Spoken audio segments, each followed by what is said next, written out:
Hello everyone, my name is Nadeem Khan. Welcome to Uncommon Literature. Today I will take you to the 17th century.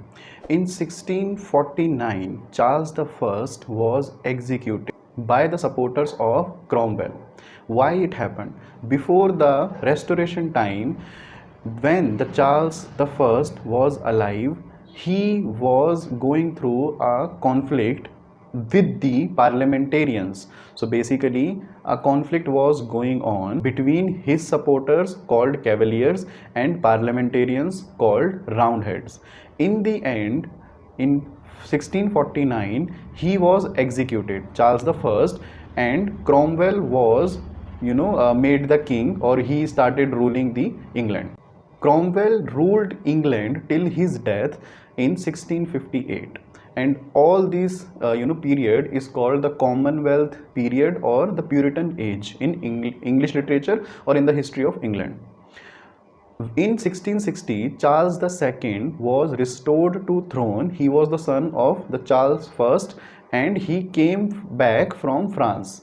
During the Civil War, he exiled, or he ran away with his supporters to France, and in 1660, after the death of Cromwell, he came back to England and people made him king again.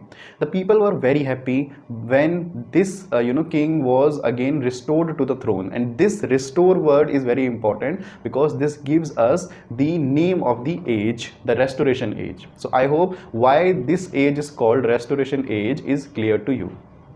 When he was made the king, the desires of the people, which were earlier suppressed during the Puritan time, now came out in excess.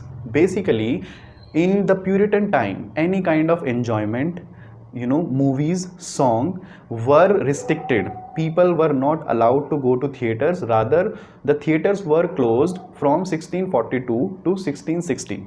Okay, so the whole period of the Restoration age is from 1660 to 1700. This is around 40 years approx. So let's start with it. In the Restoration time, everything starts from the court of the king. The king himself had many mistresses, and the court of Charles II was full of corrupt ministers. Also, the king had many illegitimate children at that time. The Great Fire of 1665 and the plague were seen as the punishment for this corruption in the court by the people. Two political parties also rose during this time, called Tories and Whigs.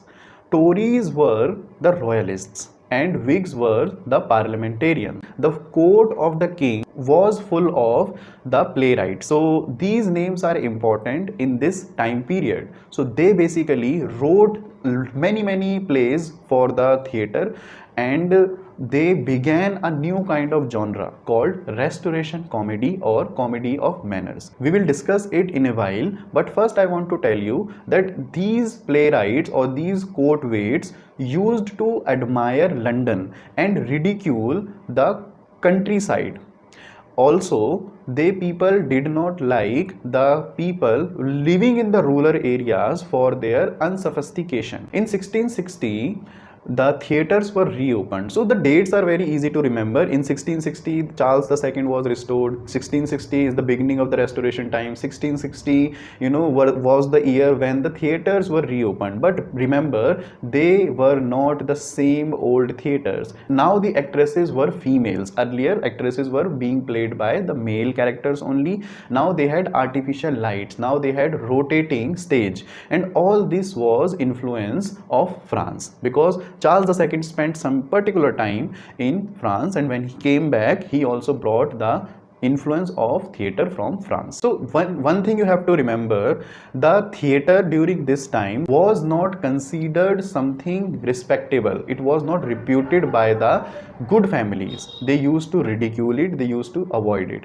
And basically the kind of amoral world we see during the Restoration literature, basically the comedy of manners, the kind of sexuality references we have in the plays of this time are completely a dream world for that time of audience, and it is completely opposite of the real life of that age. So now come back to what is restoration comedy or comedy of manners. This is a whole genre which you have to understand. There are some specific elements of it which I want to tell you now.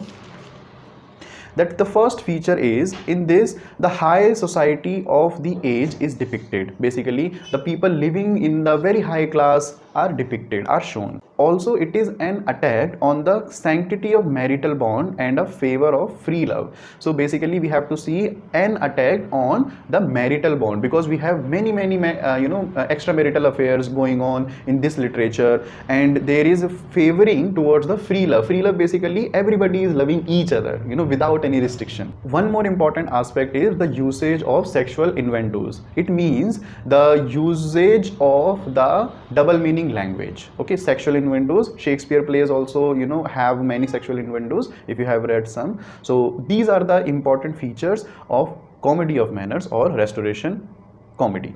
It started as a wish of the court waits of this time, but later it became a full-fledged literary genre, and it continued after the death of Charles II, and its best example came in the end of this age, that means 1700. I am talking about The Way of the World. I will discuss it in a while. So let us have a look on the playwrights of this time. The first important playwright was Sir George Etheridge.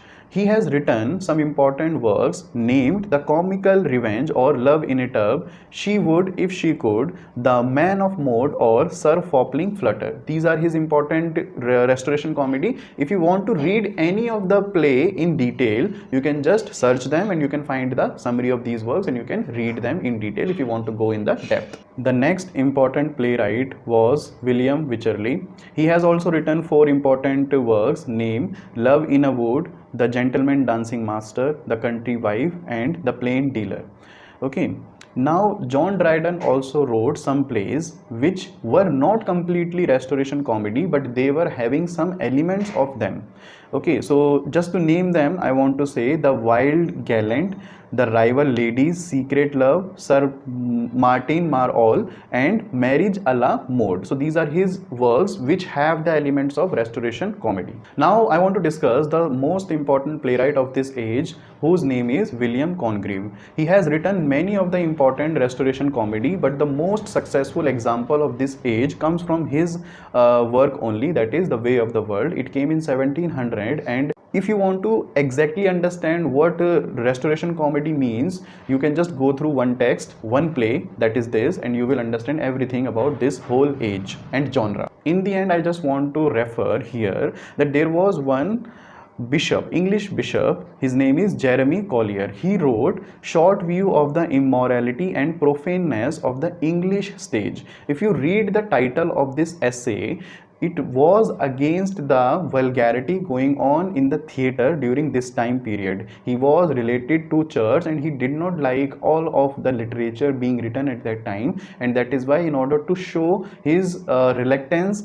his disappointment towards that, he wrote this essay in which he attacked the comedy of manners and the playwrights of that time. So I hope I was able to explain and touch every important aspect of restoration time. If you have any doubt or question, you can write me in the comment section. Kindly subscribe to my channel. Thank you so much.